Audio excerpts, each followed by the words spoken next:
just proclaim the shorter version. Today readings are giving us an open side to our needs. If we think about the people of Israel walking in the desert, just paying attention to what is really essential for their lives. Today, the situation all around the world just has a big similarity. When people are concerned about food and water and every different supplies, when things are mandatory, coming back to what is essential. It was the same situation for the people of Israel, thinking about surviving, thinking about what was just necessary in order to keep their lives. And there is this great need. They were thirsty. And we can survive a lot of time without eating, but not without drinking. So, just a simple thing that many times we don't realize how great and valuable the water is to sustain our lives. So, this was the time for the people of Israel to recognize that the Lord is the one who sustained their lives. And He was able to provide water even in the middle of the desert. They learned little by little to trust the Lord, to stay with Him. But at the beginning, there was a big revolt. They didn't trust Moses or even God. They didn't trust what the Lord was doing. But day by day, after these signs, at the end they recognize the power and the grace and the love of God through all these things. So today we think about this. And we have an invitation to think seriously about our essential needs and how God supplies, how God provides. So we are invited to trust Him in these times of distress, these times that are exigent. And as Christians, there is an expectation from our actions, charity, solidarity, that are just expressions of love. We are invited to be the face of God, especially for those who are in need, especially for those who are sick or who are in problems at this moment. Solidarity is the great value that is expected from every one of us. And the Lord, through all this situation, is calling us to action. If today you hear His voice, harden not your heart. And the voice of the Lord is calling you through all the needs, through all those, perhaps your neighbors, your family members, all those who are suffering and need your actions. So please, if today you hear His voice, harden not your hearts. Just thinking that being alone at home, uncomfortable, is going to be the solution. So if we can help, we need to help. Yeah, we need to help. Just having all the right actions doesn't mean that you're going to take risk. But we need to help. In the second reading, St. Paul is giving us a big testimony that we can trust Jesus Christ, for sure. And this beautiful expression that hope does not disappoint. I always say that disappointing is not in God's dictionary. You never feel frustration when you trust the Lord. Never. He is the only one able to satisfy all our needs. He's the only one that is offering us what we really need deep in our hearts, so we can be satisfied. And more than that, because when you experience God's love, when you learn how to trust Him, when you begin to live your life with Him day by day, you're going to discover that you are thirsty and He's satisfying this thirst, but then you are more thirsty than at the beginning. That means that more you taste God's love, more you want it. And it's a never-ending story, just up to eternity. That never stops. And that gives us the confidence and the never-ending hope. We can trust Him, for sure. In the Gospel, we are witness of this beautiful encounter. Jesus waiting for this woman, and He was evidently waiting for her.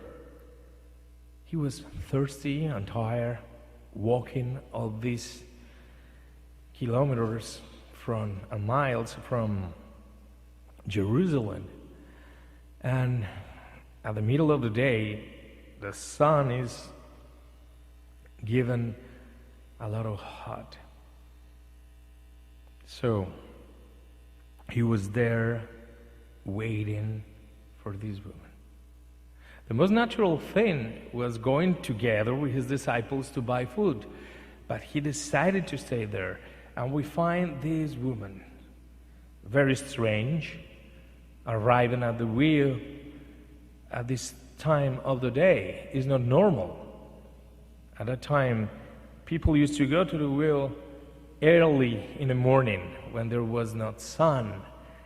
And that was the point of meeting, especially women were those going to pick up the water and bring them home. That was the net of that time. And think about all these women together, what they were talking about.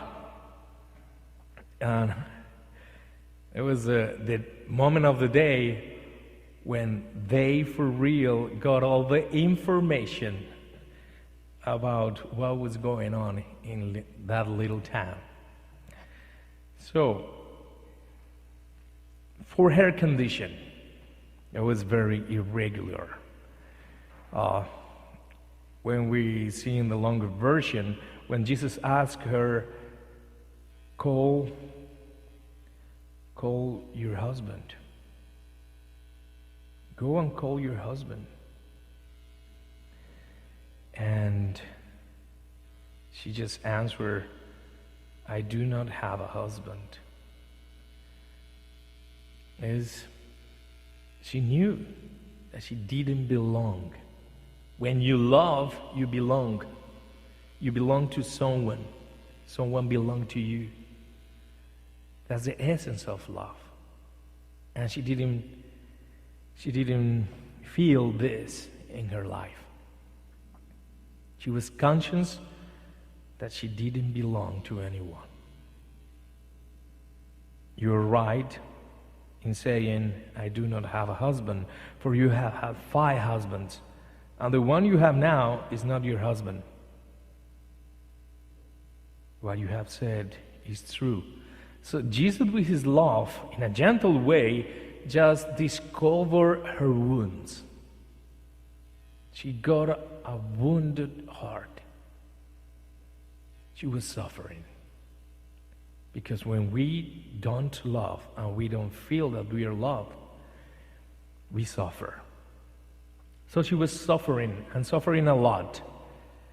She was living with someone, but feeling that she was not loved, that she didn't belong. And on opening this wound, Jesus offered to her his love. She will be not thirsty anymore, because this water that Jesus is offering is his love. And she discovered that, and she recovered her dignity, and she was saved by Jesus' presence and Jesus' words. So Jesus was thirsty, but the real thirst of Jesus was love too. Mother Teresa, on praying with Jesus in the Eucharist, just used to meditate, and this is written in every chapel of the Sisters of Charity, I am thirsty. Those words of Jesus Christ in the cross. Jesus is thirsty, but this thirst is about our hearts. It's about our love. Jesus needs our love. God needs our love. There is something that is so frequently seen in the children, that they disrespect their parents, they're not obedient, sometimes they misbehave or report to them. And I always ask, do you love your parents? And they say, yes, I love them. So why you disrespect them? And are you able to tell to your parents that you love them? Because many parents today, they don't realize their children's love. Many parents today, they don't realize that they are loved by their children, because the children never said to them or never show their love to their parents. As the saying in our relationship with God, there are many times when we don't tell him that we love him. We don't show him how much we care and love about him. So God is thirsty and in great need of our love. We need to tell him and to show him that we love him. And that's the point. As our Savior, he's looking for our hearts. And when this Samaritan woman just regained his self-confidence, her love, she was full of dignity. She was not with shame anymore. And she was able to come back to the town and talk openly to the people. Come to see this man that have told me all the things that I did. So, that's what the Lord does. He helps us to recover our lives. He gives us self-confidence. He cleans us and gives us dignity again. So in that way, we can trust him and we can begin a new life. So today, pay attention, because the Lord is waiting for you. The Lord is thirsty for your love. And the Lord is calling you to satisfy your needs. Amen.